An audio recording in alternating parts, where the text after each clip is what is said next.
to welcome you to my Flosstube channel. My name is Michelle Howard, CorpusChristiCrossStitcher, and I'm here to show you what I've done the past few weeks. I'm going to go ahead and get started. There will be some other things to talk about as we move through the video. I'm going to show you what I've been up to. I do have an FFO. It's not a cross stitch, although it's needlework. And I showed this the first time on my first video about a month ago. It's really big, guys. It's really big, and I'm gonna have to hold it up with two hands to show you. So this is a Crewel embroidery kit, wool threads, that my dad started. My dad died in 1986, and my sister had been storing this for many years. As a matter of fact, she gave it to me last fall, and said, you know, maybe Michelle, you would do something with this because I don't know anyone else who would really be interested. It was unfinished, and oh, I see the window, the glare. Anyway, you can probably see enough of it. But I got it out recently and looked to see what needed to be done on it, and it was just the back stitching that needed to be done on it. So I back stitched what I could. It had been stored probably not the best way, so the thread was real. It kept breaking on me, and I was like using a 4-inch piece of thread and getting as many back stitches as I could in it, but really everything else had been done. So luckily I only had to do the back stitching. It also had a big stain on it, and I was able to remove that using Mama's Miracle linen stain removal, and I'll link that because it truly is a miracle. The stain was in the cotton part of the fabric, away from the stitching, so I was able to use that. I couldn't soak the whole thing because Mama's Miracle is not meant for wool, and the thread is wool, but I was able to soak just that one spot just with boiling water on a paper towel and a little sprinkle of that Mama's Miracle. It took me probably 5 to 7 or 8 days of doing that to get the stain completely out. It had been sitting for so long, no telling what the stain was. It's been so long, but I did get the stain out. You can see it looks really good.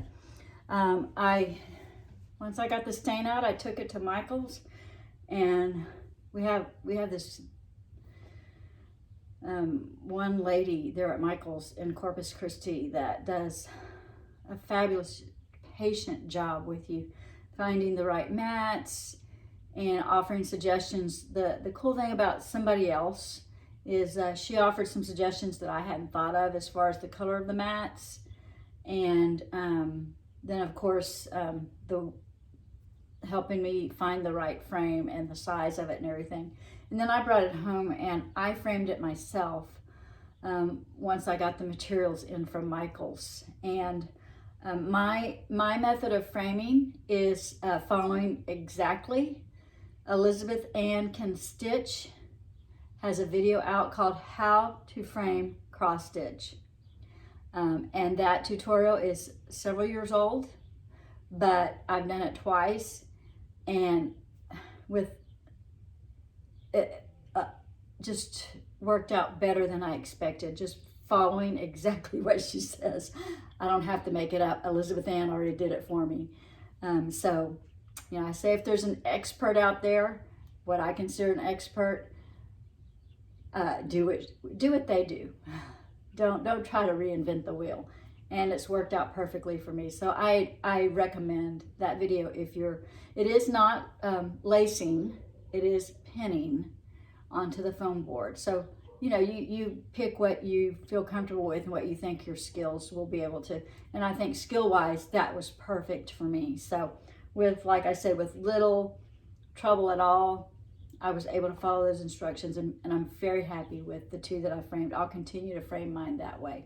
So we have to appreciate the floss tubers who have come before us and who have those tutorials. So, and I definitely do. You can see here I'm kind of in an attic room setting. This is my upstairs. It's a beautiful place to be. I'm not sure it's the most beautiful place to film, but it's private and it's close to the sun. There's a natural light up here. I've got these 2 big windows. So that's why I chose this spot. It's the best in the house too. So I also have a finish. I finished this. I haven't fully finished it yet, although I'll tell you what I've decided to do with it. This is a Mill Hill kit, and I did stitch it on the perforated paper. Here is the pattern and how it looks. And you can see here, in a Mill Hill kit, typically there's pretty much full coverage. And in this one, yes, it was full coverage. So all of this is stitching and beads. But I chose not to do that. I thought my time would be spent better just doing the beautiful turtle. I mean, those colors. It was so fun to stitch. And I stitch Mill Hill kits mostly when I'm traveling because it's one that I can do. It's a 14 count perforated paper usually, and it is stiff so that I can actually get my needle, without punching on every little bump. You kind of punch your fingers, ouch, Anyway, so Mill Hill Turtle, it is Marine Quartet. And so I put it on this paper, I mean this fabric. I thought, well, I can find something that is, maybe it looks like the turtle's moving through some water, moving through the ocean. And so here's a tip. Here's my tip 1 for this finish. I used the back of the fabric. Here's the front of the fabric. You can see here, there. So I stitched the turtle down. You can see my stitches. Nothing pretty, but they're not going to show. And then my second tip is when I cut this out, when you cut it out, the perforated paper, there's a brown edge. In this particular case, the perforated paper was brown. And so this brown edge was there. And so I used floss to cover that up, but also I had extra beads because I didn't do this outside stitching and beading for the ocean that Mill Hill had kitted. So I was able to use those beads, and so every other one is floss, and then every other hole is a bead. And I had just enough. I had maybe 2 or 3 of these beads left. Once I got around the whole turtle. Wasn't that meant to be? It was just meant to be. So what I'm gonna do is I'm just gonna make a little puffy kind of not a pillow, but I'm gonna make a little puffy kind of a turtle. I'll just stuffing, but maybe just, half an inch. I don't know if I'll use foam or stuffing, but then just make him into a turtle shape and some kind of hanging, like maybe a cord or a ribbon to hang him with. I'll make the cording. So anyway, I'll figure that out and then probably be able to show him off next time. But I do have a collection of turtle patterns, and I eventually kind of envision like a display of turtles, because I do live in an area in Corpus Christi. Our national shoreline is a protected area for sea turtles. They lay their eggs, and right now they're laying their eggs. And so they're finding nests at this time of the year. And then when it's time, they will hatch, and then they'll be helped they have actual people who are trained to help them back into the ocean so that they don't get lost, because the more that make it to the ocean, the more that they're going to live that long life that we want our sea turtles to live. So I just think it's fascinating. I think they're cute to stitch, and I'm amazed by them. And I think it might have started with the movie Nemo. Remember the sea turtle in Nemo? Oh my goodness, what a good movie, right? All right, so that's my finish. And next, I do have some works in progress. And oh no, you know what? I have another finish. I am working on the Anniversaries of the Heart, and I'm getting really close to finishing all of them. In about 3 months, I think I should be finished. But right now, in April, I did this one, Moonlight Visitor, and it's Anniversaries of the Heart pattern 9. And of course, this is Blackbird Designs. We're probably pretty familiar with this, but isn't this beautiful? What drew me to this one, I was ready to do my dad's father, Adolf Berthelot, and that Adolf Berthelot was, he lived in Louisiana, Bayou Pigeon, which is actually swamps. It's actually, a bayou is basically swamps. And so he actually lived in his home out there. Now, I didn't know him. We did not have a relationship with this grandfather. My dad did not even speak of him. We don't have any history except for what we can get from records, ancestry records. And I've talked to some cousins, and they don't have any information either of Adolf, the person. But he was born in 1893.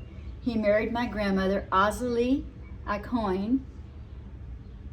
So both of those names are truly Cajun names, 1910. They will be traced back to Canada, French Canadian, and French, actually France, especially the Berthelot name, a very particular region of France. Anyway, the reason that I thought this was a good one for Adolf was he lived in the swamps, and swamps have big trees, green. I mean, they're teeming with life. You can imagine that big moths probably reside there. And so I just thought that, you know, the moth and this big tree, symbols of a place that's full of life, biological life, which I believe swamps are. Then that's what made me decide this was the sampler for Adolf Berthelot. And so I'm very proud of that. I'm proud of this whole thing. It's getting to be really big. I'm going to show it all to you when it's completed, and that would probably be at the end of July or August. So I then started in May this one. Now this sampler is a little, mine looks a little different. This is Clara Ellen, Blackbird Designs, Anniversaries of the Heart, pattern 8. You can see I'm not doing them in order. What I'm doing them in is when I decide which person I want to do it in honor of or in memory of, I am then picking the sampler that works for me and for that person. So this is in honor of my husband's stepmother. Her name was Henrietta Howard, and she married my father-in-law after we were married, but before we had any kids. And Henrietta Howard, you can see here the big flowers on there. So that's what made me think this was the house for Henrietta. And so, but I'm changing it. For one thing, Henrietta and my father-in-law Jim lived on a ranchette, small ranch, in Carrizo Springs, Texas after they were married. And it was Jim's family's property. His grandparents had started farming on that property in the early 1900s or late 1800s, I'm not sure. But they, Jim and Henrietta lived there. The house, when Jim and Henrietta lived in it, was painted tan and I believe it had a green roof and a red door. If not, then it was the opposite. I would have to, my memory is just, you know, you think you're not going to forget stuff like that, but it's either the red roof and the green door or the green roof and the red door. But this house was red and green, and I went ahead and picked my own colors because I just love the two colors I picked. The satin stitch roof. You can see here, I was going to fill this in with like a back stitch or a straight stitch or something to make it look, but then I thought, no, this was an old ranch house. It had been there for Jim's grandparents. You know, they had had this house a long time, and so this roof was not a new roof, and so I'm not going to make it. And then the green is a blend of a real deep green and a more more of a medium green. And so you can see here, it kind of gives it some kind of an effect where it's not solid, and brick or houses usually aren't like that solid color. So I thought that looked real nice. I still have some work to do on it. And instead of the flowers that are in the pattern, Henrietta could make things grow. Now, Carrizo Springs, Texas, and where she lived most of her life was on a ranch in Cotulla, Texas. I mean, that was really remote. And that ranch land, it's dry. Cactus thrive there because they can thrive in desert-like conditions. And mesquite trees, because the thing about mesquite trees is they have a real long root, taproot, that goes way down to find that water source. And sometimes it's 80 feet or more down below in that area to find water. Those wells that we had a well on our property. Well, we still do, but you have to go real deep to get that water source. So anyway, back to the sampler. Flowers. These are wildflowers in Texas. So the bluebonnet, Henrietta could plant bluebonnet seeds, and before you knew it, she had a whole field of bluebonnets. Bluebonnets are hard to grow. They grow as wildflowers, but also under very certain conditions. They don't come up very prolifically every year. And in some places like in Central Texas, you do have more water than we did in the Carrizo Springs area. And so it's the wildflowers do come up. But to plant the seeds, it's real tricky. Henrietta could do that. And so she always had wildflowers blooming in her house, in the fields around her house. And she also planted bachelor buttons up close to her house. And so I'm trying to make a bachelor button. I don't know. I couldn't find a pattern. These patterns for these I got off of Etsy. And then, of course, the birds and everything. Anyway, that's what I'm doing for Henrietta. You'll see more progress on that as I finish one per month. So I'll finish that in May. And then I have June's and July's. The one in July is like a double sampler to finish off. That's how Blackbird designed it. So I'll be finished by the end of July. That's the plans. And hoping that'll get done. Okay, my next work in progress, I've worked on another one of my sea turtles. This is the HawaiianSea Turtle by, oh, don't do this, Michelle. Salty Stitcher is the Flosstube name, and saltystitcherdesigns.com is the Etsy shop.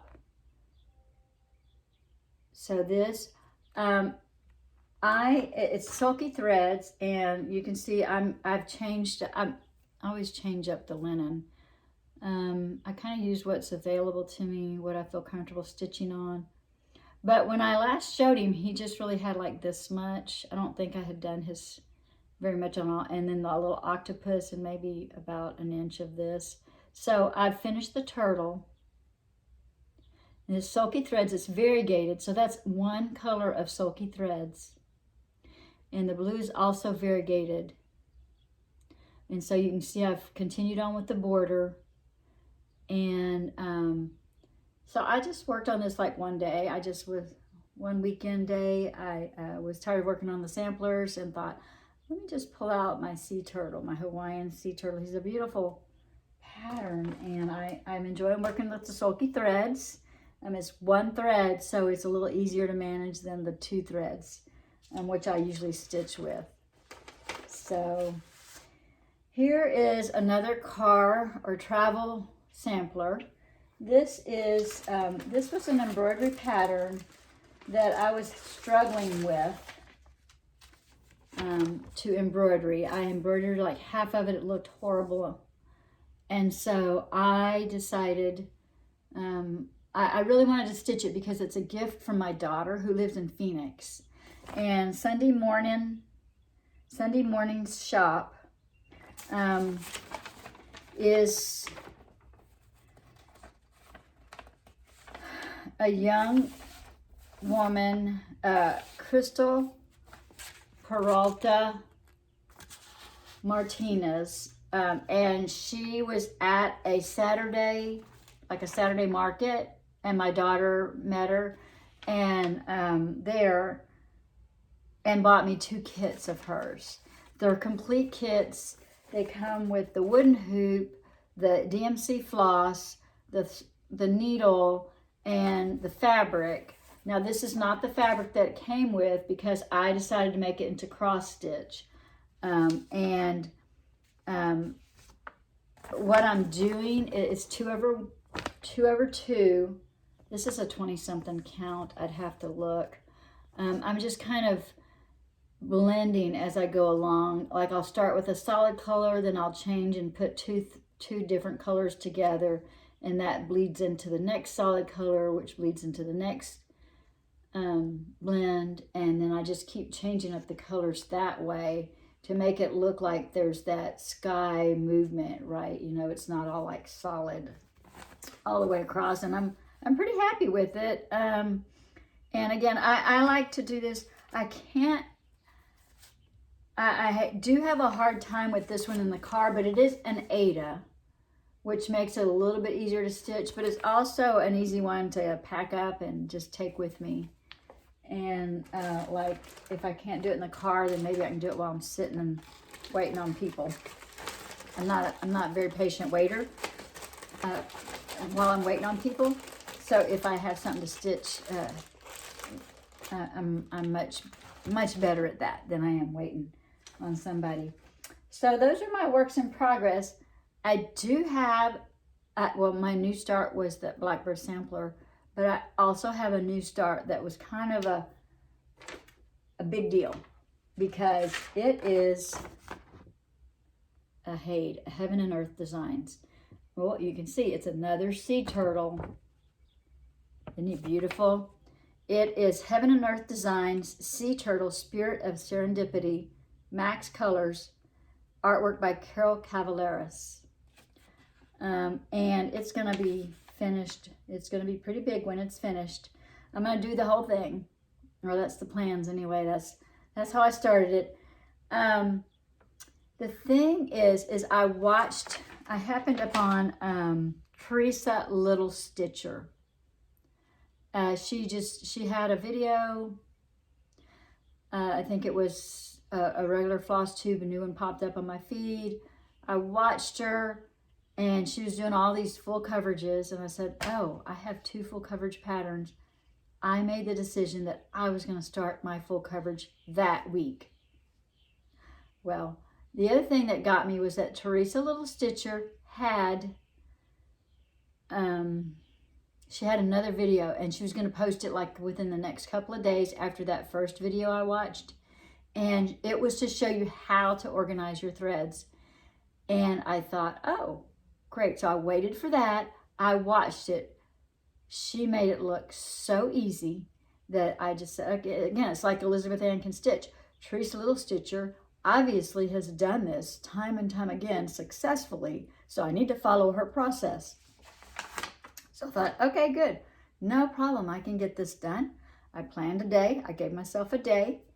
And, you know, Well, here's what happened. Is when I ordered this, I don't think I realized. Can you see that? Contains 240 colors. Oh, I probably could have ordered a different version of this, but I mean, I just figured if you have more colors, it's going to be more realistic looking, right? I wasn't thinking of the stitching. And so I ordered the max 240 colors, which I think probably I could have made a better decision. But it's done. And I'm going to go with it and see how far I get with it. That's just how it is. And so I started on Teresa Little Stitcher's process. She uses these to organize their, she called it a Pako, P-A-K-O, floss organizer. I don't see that name on here. I had these in my cabinet, so I went with it. She puts the little symbol here, and then the thread will come out on the side. Well, I got so far and then realized, oh, I mean, I had some of the floss. I thought it looked like a lot in the floss project bag, but apparently it wasn't 240 colors. So anyway, I got as far as I could, and you can see I have missing places, and so I decided, oh, I've got so many missing. I need to go to Michael's and get the rest of those. And I did, potentially. This was like a long process. It was taking me, I was like on my 3rd day of my stitching time, being taken up by trying to get floss on all of these things, right? And this is only 200. These are each 50. I have another one I have to get, but I'm not there yet. And so what I did, I finally got frustrated and said, you know, because me in my mind, I've got to start it this week, because that's what I told myself I was going to do. Got to start it this week. Got to set a goal. Well, I finally realized that I could start it because I had the color I needed to start it. Let's see if this is, okay, this is the top left corner. Left, yeah. So this is the top left corner of it. And I got one color in. There's probably several, two threads probably. I'm doing it 1/1 on 28 easy count linen, or not linen, fabric, I don't know what, some kind of cotton, easy count cotton. Anyway, I believe, I don't know if I got it from 123 Stitch or from Heaven and Earth Designs. Both of them sell it. I've purchased things from both of those places. So anyway, I have it, and I got to start. So I was proud of myself because I got that start. Doesn't look like much, but this is 4 squares right here, and each square is 100 stitches. So you can see I've got about 1/3 of those 4 squares done. So that's not a bad start. That's a decent start after sitting and waiting 3 days trying to figure out how to do all that thread organization. I'm still going to do it. I'm still following Teresa's process because it's a good process.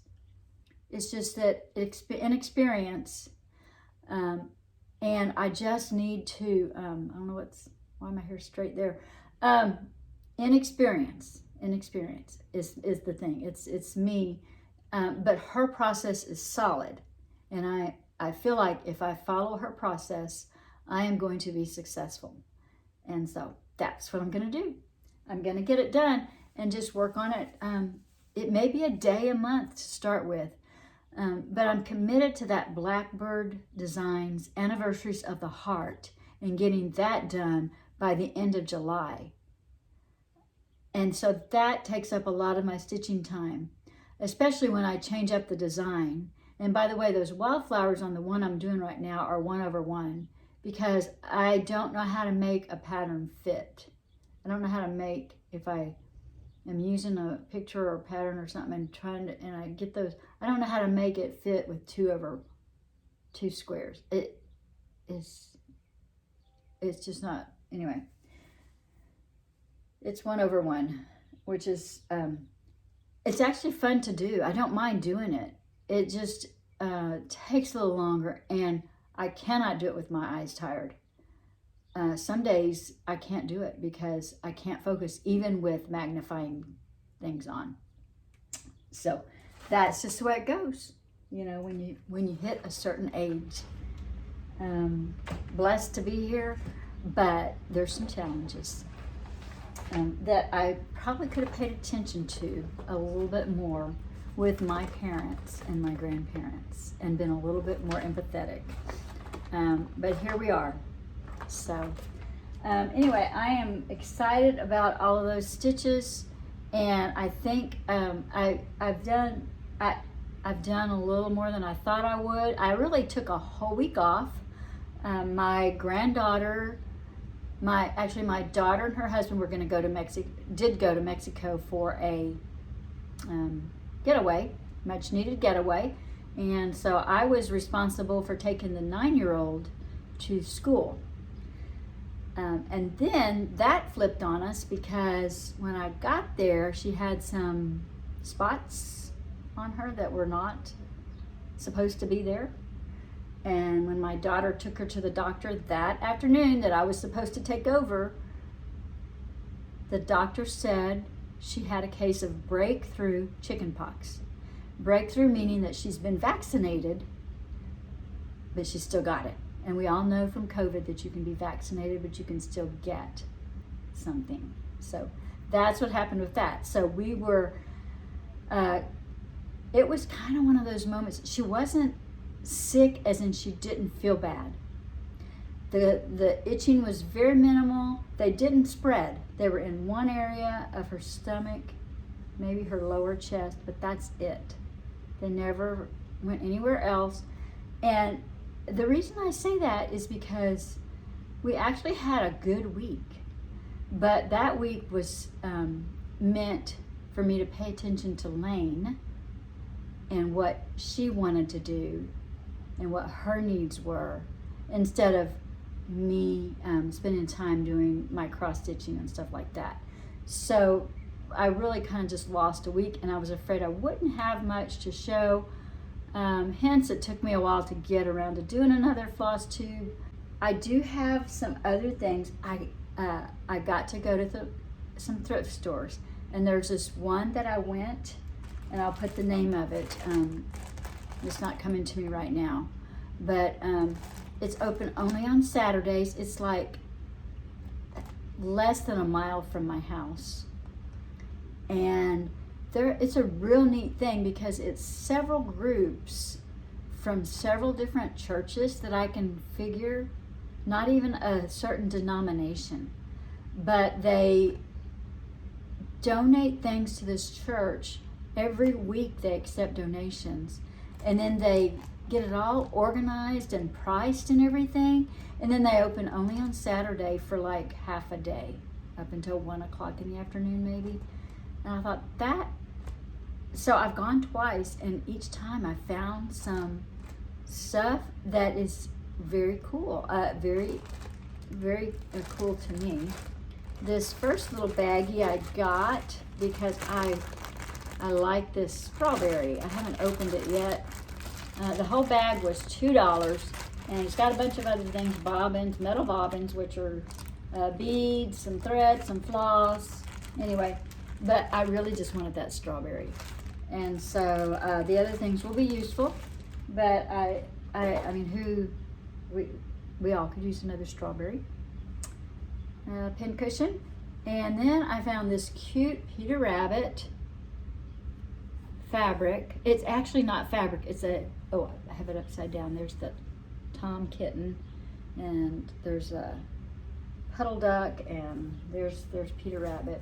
It's a bed sheet, crib sheet, and it was $1. And I thought, I'm gonna use that fabric for something. I just know it. I don't know what yet, but I love Peter Rabbit, so I thought that was a fun thing to buy. My next one is a homemade quilt. It's hand quilted. Let me find a place where you might be able to see the quilting threads. Here on this one, you can see it's hand stitched. This is a diagonal stitch across that and then it's a stitch in the ditch around each square. Baby quilt. Look at the rounded, curved corners. The binding is hand stitched also. And it's old. This is seersucker. That's from when I was a little girl. That was popular maybe the 70s or early 80s. Seersucker, that was another one that was real popular. Although I guess they still do seersucker for baby things.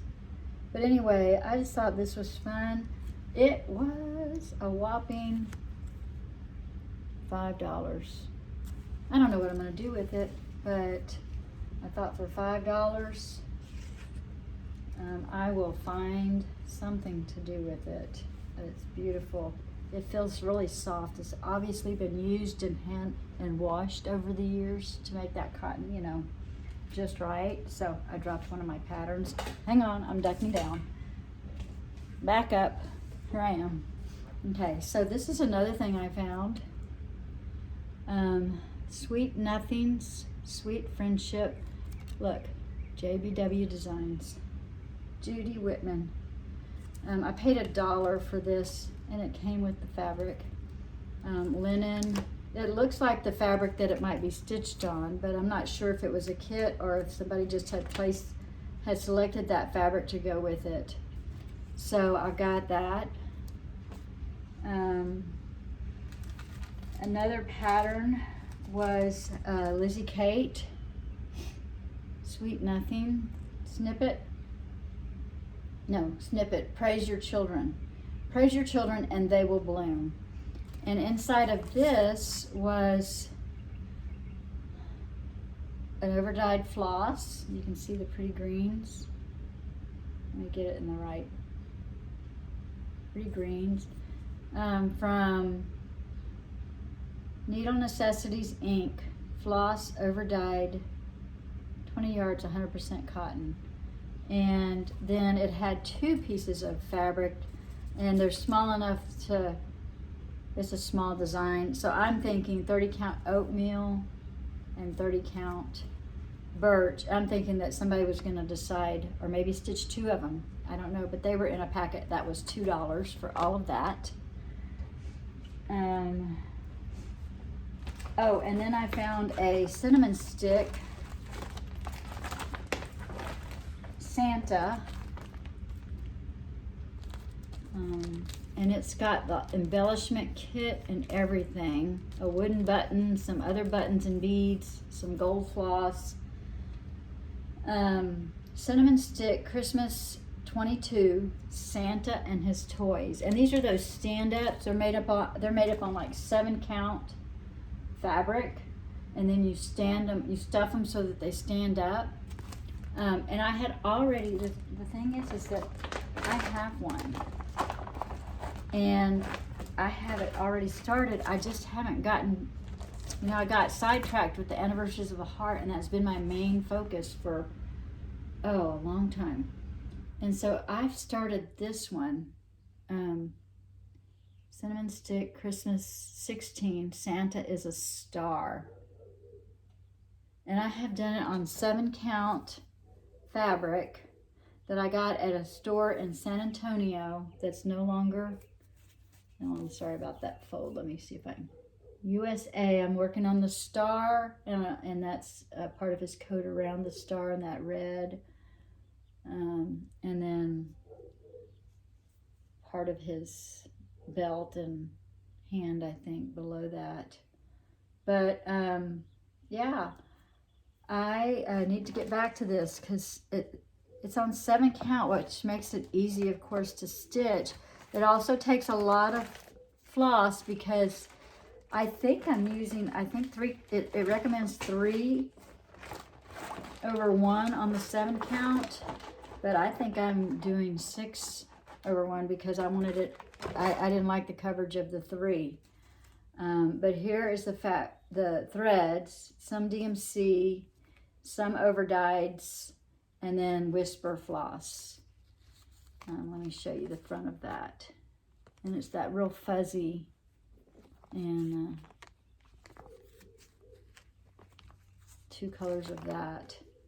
So I'm really excited about being reminded about that, and hopefully can get to it. Maybe have something done for Christmas. So, I also got these at the same resale shop, the same thrift shop. I'm going to save those for a minute because those are giveaways. I'm going to share those with people. This was a gift from a very special person. She calls herself 361 Stitcher on Instagram. And I was actually following her before she contacted me and said she lived in Corpus too. But I didn't place the 361 thing. I guess sometimes I don't make the full connection that I should. So 361 is the area code of the Corpus Christi and the surrounding area. And I have a whole different area code on my phone because now you have cell phones. And I just brought my cell phone from Carrizo Springs to here. So I have a whole different area code.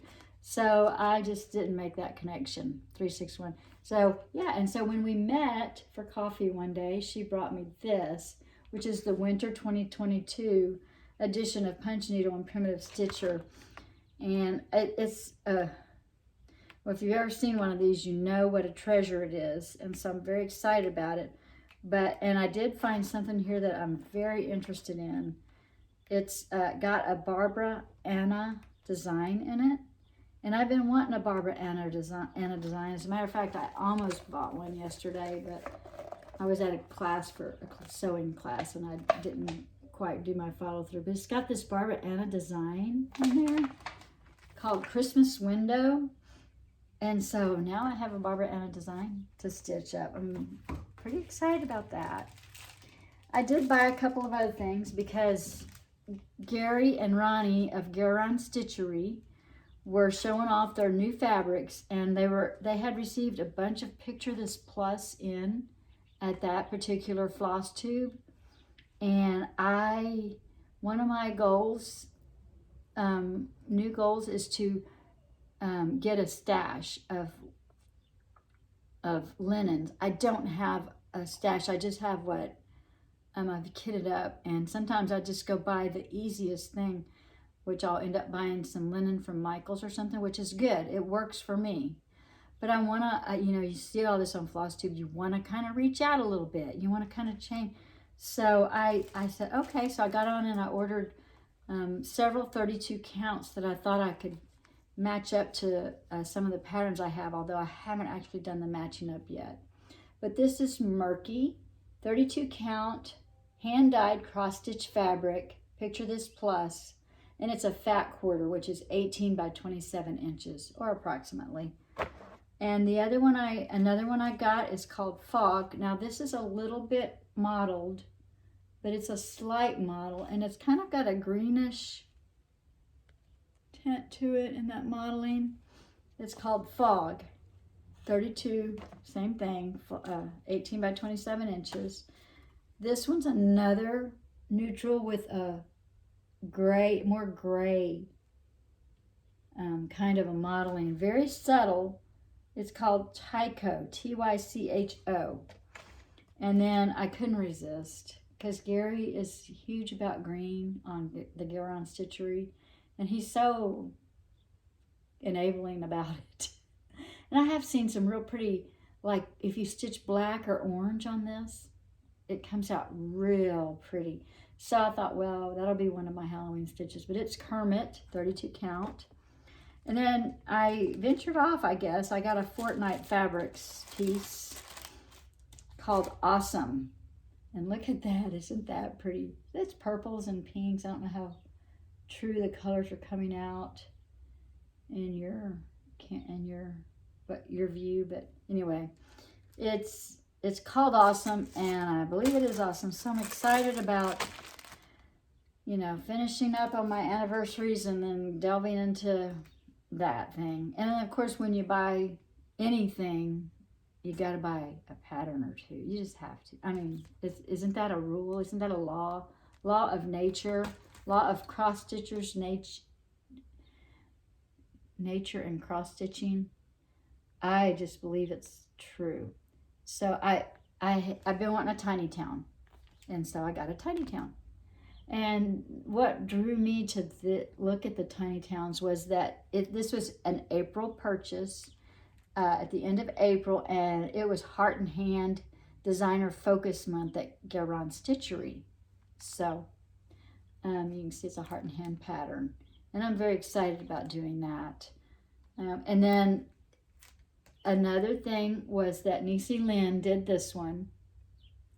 She did it with a variegated floss. She didn't do it with this color, and it's beautiful. You'll have to go back. It's about probably, Niecy Lynn does a video every week, so it's probably 2 or 3 weeks ago, because I did order this in April and she had already started, but she finished it more recently. Not this past Friday, but maybe the Friday before. It's beautiful the way she stitched it up. I'm happy with the green. I love green.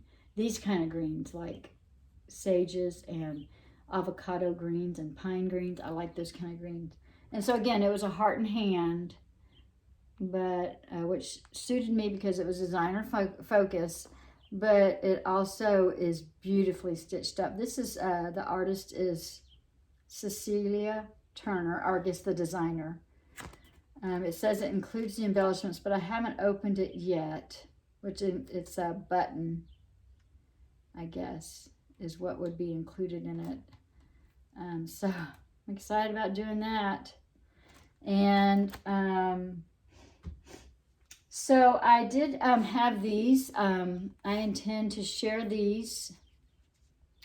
And I will tell you that I did not purchase them to share because I love these 3 patterns. I purchased them to stitch, but then you gotta say, Flosstube gives so much to us. We have got to give back. And isn't it more meaningful? I have to tell myself this because I have to have a good reason for giving these up. I have to say, Michelle, look at what you're doing. You're giving away something that you love for the betterment of Flosstube, to share with the people of Flosstube. Okay, so that's a little deep and corny, but okay, whatever. Anyway, I'm sharing this as my way of saying thank you to Flosstube. But isn't this cute? Primitive Things Counted Cross-Stitch Chart designed by Linda Gillen, Crimson Vine. That is the sweetest little chart.